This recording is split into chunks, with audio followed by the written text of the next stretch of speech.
Welcome to the very first episode of Nico Reviews. I am so excited because after a sabbatical of almost 4 years, we've actually come back.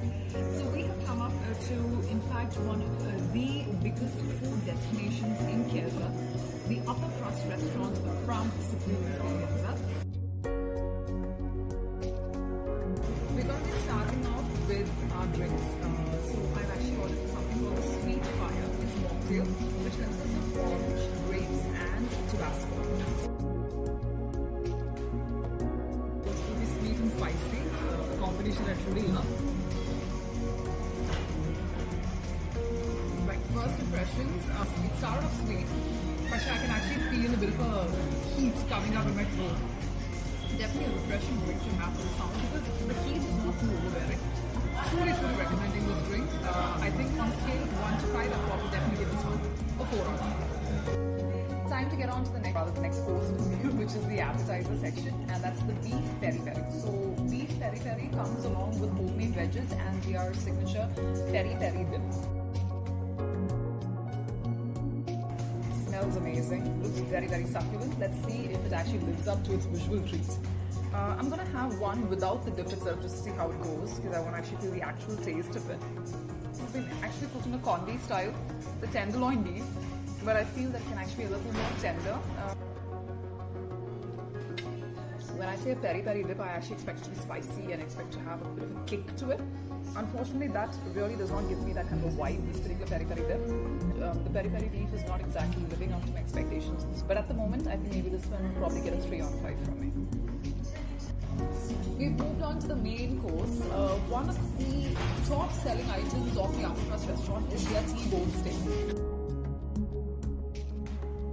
As you can see, the presentation is just impeccable. I think all of the items that we've had so far, starting with the drink, presentation has been beyond par, I think, with expectations. So it looks so juicy.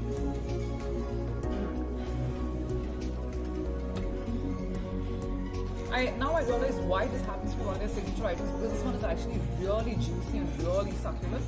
I've got the baby potatoes along with it as well. I feel sorry for the potatoes because, you know, once you actually have the steak, I think everything else gets ignored on the plate, so I'll just have a potato as well.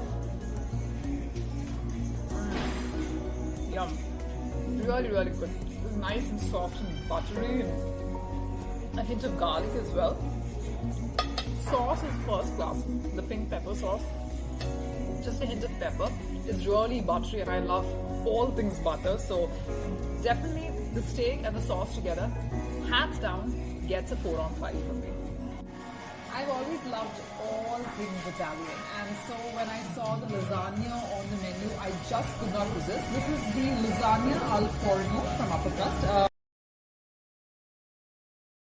The cannoli sheets which have got beef and cheese immersed in between them.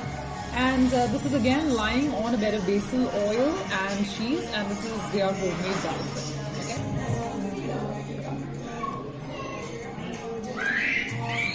Wow, this is good.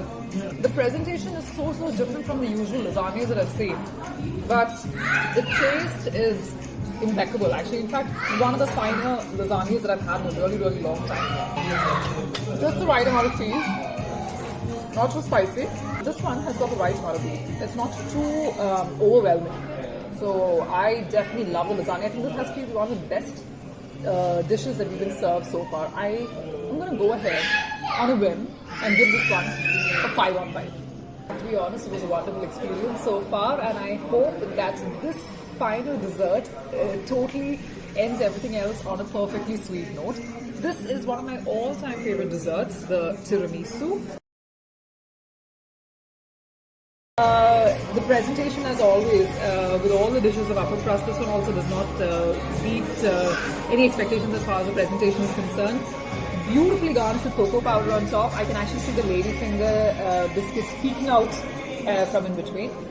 So let's stop talking and start digging in, yeah? Light, fluffy, creamy, and I could actually feel those ladyfinger biscuits in between. So that was the only one, I wouldn't say it gave a crunchy feeling, but definitely gave a spongy feeling.